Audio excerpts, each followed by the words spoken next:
எதனால கர்த்தருடைய பார்வைக்கு அருமையா இருக்கும் அப்படின்னு பார்க்கும்போது கர்த்தர் நம்ம மேல அன்பு வச்சிருக்காரு. அதை வாசிக்கலாம். ஏசாயா 49:16. இதோ என் உள்ளங்கைகளில் உன்னை வரைந்திருக்கிறேன், உன் மதில்கள் எப்போதும் எனக்கு முன் இருக்கிறது. அவ்வளவுதான். இதோ என் உள்ளங்கைகளில் என்னை வரைந்திருக்கிறேன். Behold, I have engraved thee upon my palms of my hands. அவர் நம்மளோட பேர் என்ன பண்ணியிருக்காரு? அவரோட உள்ளங்கைகள்ல எழுதியிருக்காரு.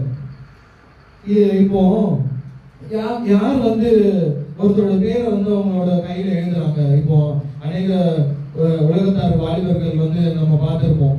நெஞ்சில பேர் எழுதுவாங்க, இல்லைன்னா கையில பேர் எழுதுவாங்க. யார் அந்த மாதிரி அது டேட்டூன்னு சொல்லுவாங்க இல்லையா? யார் அந்த மாதிரி எழுதிக்கிறாங்க? யார ரொம்ப நேசிக்கிறாங்களோ அவங்க தான் அவங்களோட பேரை எழுதி டேட்டூவா எழுதி வச்சுப்பாங்க இல்லையா? அப்போ பாருங்க, கர்த்தர் நம்மளை எவ்வளவு நேசிக்கிறார் இல்லையா? நம்மளோட பேரை அவருடைய உள்ளங்கைகள்ல டேட்டூ வரைஞ்சிக்கிற மாதிரி இல்ல, அவருடைய கைகள்ல பொறிந்து வைத்திருக்கிறார். என்கிரேவ்டு, இங்கிலீஷ்ல என்ன போட்டிருக்கு? என்கிரேவ்டு. நான் எப்பவுமே ஒரு வசனம் தமிழ்ல படிக்கிறேன்னா அது இங்கிலீஷ்ல என்ன போட்டிருக்குன்னு பார்ப்பேன். ஏன்னா தமிழ்ல அதுதான் போட்டிருக்கு, பொறிந்து, உன்னுடைய நாமத்தை என்னுடைய உள்ளங்கையில பொறிந்து வைத்திருக்கிறேன் அப்படின்னு தான் போட்டிருக்கு. பொறிந்துனா என்கிரேவ்டு, அதாவது இந்த சுத்தி வச்சு ஆணியை வச்சு அடிப்பாங்க இல்லையா, அந்த சிலையெல்லாம் செய்வாங்க. அந்த மாதிரி நம்மளை பொறிந்து வைத்திருக்கிறார். டேட்டு கூட போடல, அவர் பொறிந்து வைக்கிறார், அப்படியே செதுக்கி வச்சிருக்காரு அவர் கையில.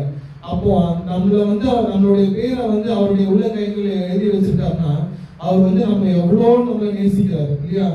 நேசிச்சதுனாலதான் நீங்க அவர் இடத்துல அவர் உங்களை தெரிஞ்சுக்கிட்டார்.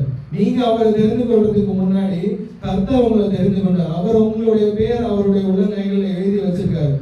அது அப்படி அவர் எழுதினதுனாலதான் நீங்க வேற ஒரு இது பின்பற்றி இருந்தாலும் அதை விட்டுட்டு என்ன பண்றீங்க? கர்த்தரை நோக்கி வரீங்க. அவருடைய அன்பு நீங்க எப்படியோ ஒரு இடத்துல நீங்க அவருடைய அன்பை நீங்க சுவைச்சிருக்கீங்க.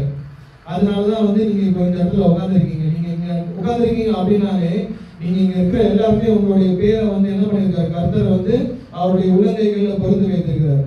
அப்போ நீங்க எல்லாருமே ஏற்கனவே என்னது அவருடைய கையில உங்களோட பேர் பொருந்து வச்சிருக்காரு, எழுதி வச்சிருக்காருன்னா நீங்க யாரு? விளையாட பெற்றவங்க தான் ஏற்கனவே இல்லையா? அப்போ நம்ம அவர் மேல வச்சிருக்க அன்பு செகண்ட். நீங்க இது மாதிரி அவர் நம்மளை நேசிக்கிறாரு, அவர் லவ் பண்றாரு அப்படின்னு தெரிஞ்சதுக்கு அப்புறமா தான் நீங்க அவரை நேசிக்கிறீங்க இல்லையா? அப்போ அவர் தான் நம்மளை முதல்ல நேசிக்கிறார். அவர் நம்மளை முதல்ல அன்பு வச்சு அவர் நம்மளோட பேர் அவர் உள்ளங்கையில எழுதி